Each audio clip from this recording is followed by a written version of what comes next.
ka Meghalaya Pradesh Congress Committee kalapintip bakan beteng ya kejing khon High Court persha ya kejing pinya so jong saungut ki MLA barim Shika National People's Party ban bu nuksa ba amla ban khen sting ya ka hok upat ba u secretary ke MPCC Manuel Batwar ula ong bakaseng kan amsange hadu banda poy Shika jingkun wat hadian bu speaker ke assembly Thomas E Sangma ula kentait arsian ya ki jingkirpat ban pindu kam ni ki dei ki MLA kini ki MLA kinthop I Charles Marnga, Gabriel Walang, Celestine Lingdo, Badroni V Lingdo, Kibla Penya so sha ke NPP, Henry ka Congress, ka kamba ka ni ka jinya so, kalong persya ya ka an bat kadai banwanra jingpendo, ya ka jinglong MLA katkum ka tent schedule.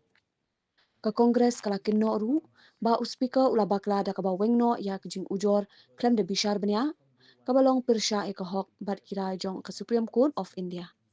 Kamu kot duma minta kala don ha kejinge kren ka bapra bat ke MPCC ka penpau bakala long kabala pen kre ban le hadu sha ka Supreme Court la don kam ban pentikna ba kejinge pet sing kan am jashu hakipor ban wan We are holding this press briefing today, of course, with the legal cell team that we have with Bak and Pham next to me and Lamang next to me. Why we holding this press briefing is basically we would like to at least inform the public at large as to the updates of the writ petition that we had filed in the High Court against the MLAs who had switched ships rather and defected from the party itself and joined the NPP, which happened in I think in August 2024. There are very strong grounds for which we would like to pursue this case, because right from day one we keep on telling people that we will not take this thing very easily, because it's very unconstitutional the way the thing has happened, whereby MLAs cannot just jump from one party to the other in their whims and their fancies, correct? So because of which, I think you're all aware, we had filed a complaint with the speaker himself, and on very flimsy grounds the speaker had rejected the petition in which we had filed, citing causes that anybody who files a petition has to be an MLA and so on and so forth. But according to the constitution and according to a ruling by the Supreme Court, in fact, anybody who has any interest within the party and so on and so forth is allowed to do this. So because of which, again we lost the petitioner himself, the original petitioner, who's Ronnie Lingdo. He also left the party at a later stage. So we again had to pursue the entire case from the beginning again. So we had refiled it one more time, and the rejection from as far as from the speaker's table himself is again very flimsy. So we decided that we'll go to court, and for which we had gone to court, and we had filed with the court, and I think there had been four hearings that had five hearings that has happened, and we stand on very strong grounds. I think the technicalities of the grounds basically Bak and Pham will brief you, and it is progressing very well.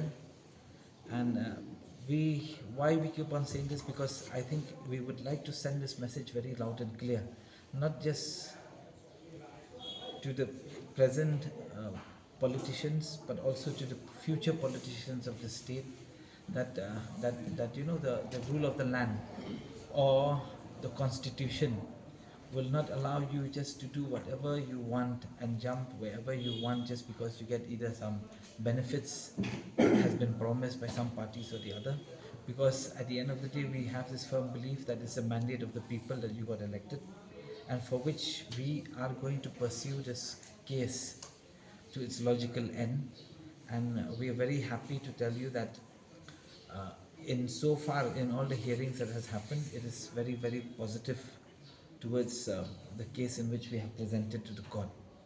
And we are hopeful that this will send a very strong message and will send a very big lessons to the future politicians as well of the state, that we should not take things too lightly when it comes to such thing as defecting from one party to the other.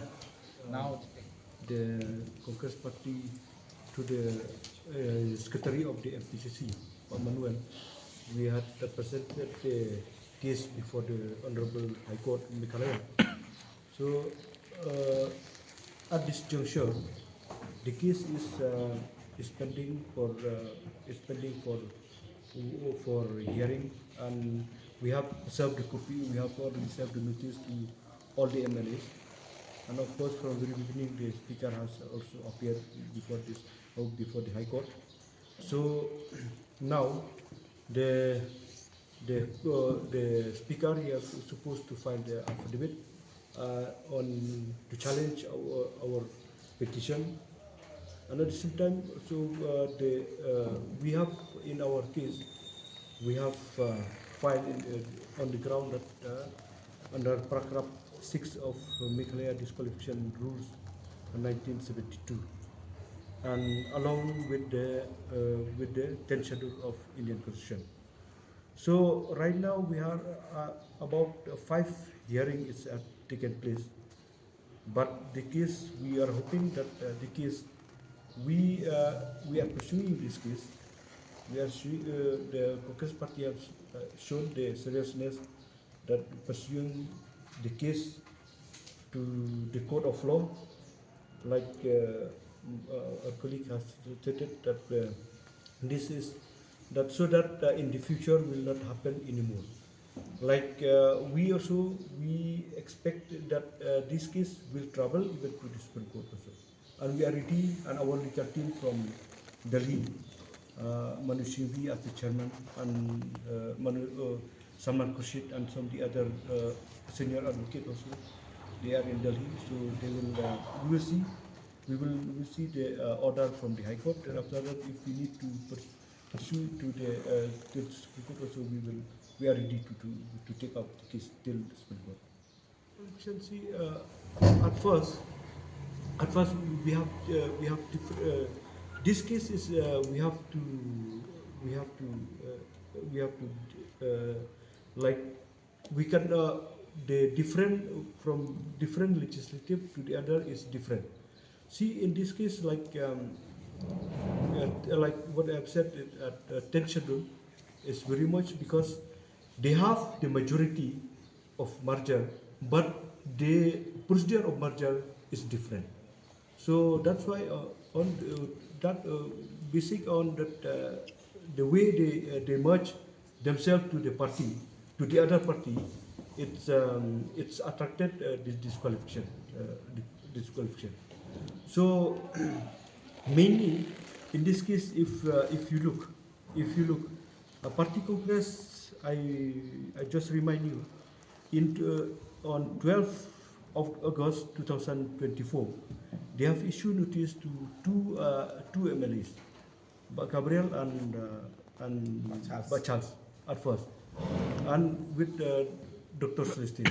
And Dr. Celestine on 16th, he appeared before in the meeting of the party, and he said that I don't want to leave. I don't have any intention to leave. Thereafter, on that day itself, on 16 August 2024, the party congress had suspended the two MLAs, so which means that they cannot take the decision further. So. I'll just brief you how it happened. Okay. See, so we had 4 MLAs, right, at that time. Normally, for them to qualify, when they want to do a defection, is basically 3 MLAs has to leave. Now the problem is only 2 MLAs left. Okay, on the 12th of August 2024. Now, when 2 MLAs left on the 12th of August 2024, we have proof that one MLA who also defected, of course, on the 16th, for 4 days he was still with us, which means that he came to the office, had meetings with us, registered himself, gave his attendance. We have every proof that he was still with the party, and not that we're just saying it, because he will obviously not sign on the papers and register himself for the attendance and attending the meeting and have discussions with us if he did not intend to leave, which meant that the first case was only 50%, which attracts for disqualification. But then only after 4 days, the third MLA also left. So it doesn't make sense. If you leave in one shot, right? You don't say that I will leave today, only 2 MLAs will leave today, and probably after a month or so another MLA will leave, and then you club them together and you say that no, you've crossed the 66% mark, which is totally unconstitutional nature. So when we filed this petition, even with the speaker also, right? The speaker had answered to us. Everybody knew, because we also had all the proof that we had to prove it to him. But the only thing is that they had in fact given us replies on very flimsy grounds. Yeah, way too flimsy to even say that, you know, that like, for instance, the person who had filed was a person who probably is not an MLA. I mean, these grounds is definitely not acceptable even under the constitution of the country. So, and we have proof that these are the kind of technicalities that we have probably from the legal cell have submitted everything to the court of law as well. And we believe so that whatever has happened has definitely been done in a very bad taste. And we would like, again, as I said earlier, that what Kin Pham was saying, my colleague here, he's saying that we need to pursue this come what may. And we need to take this to its logical end, because it's extremely important, right? Because it's not just for us, but it's also for the future of the state as well. That politicians should not behave in such a way, and politicians should at least have what we call as moral standards, which is a far higher level than what they are as of today. The last order of the High Court is that we just informed the court that service copy to the MLAs has been completed. So mean that by next date they will appear. They will appear before the court. Okay, so who is the lawyer for the speaker? The speaker is by himself AG. Advocate General. Actually, he should not be represent for the speaker, because it's different. AG is supposed to be for the government, not for the legislature. And for the MLAs? For the MLAs, till now, before I don't remember exactly, because before it was some other people, but now they have not yet come to the court. They have not appeared. So you are sure that they will be disqualified? So we are pursuing it, and we believe that as per what the steps that we have taken, it is slowly becoming more like a very, it's becoming a tight case. So we hope that it becomes watertight enough to ensure that, you know, we can take this forward. Yeah. Speaker also in this case, that's why we went to High Court. He has not touched the merit of the case. Yes. Right now. Right now he just said that technicality that we cannot file because Manuel is just secretary. He's not the legislative. He's not the member of the assembly, because of course, according to the Meghalaya legislative for disqualification petition rules, is that only the remaining members. But we should remember that there are some judgment by the Supreme Court is that any member of the party concerned, he can file it. So that he has not called for hearing. He just dismissed on violation of natural justice without hearing, without affording hearing to the petitioner and nothing. So that's it.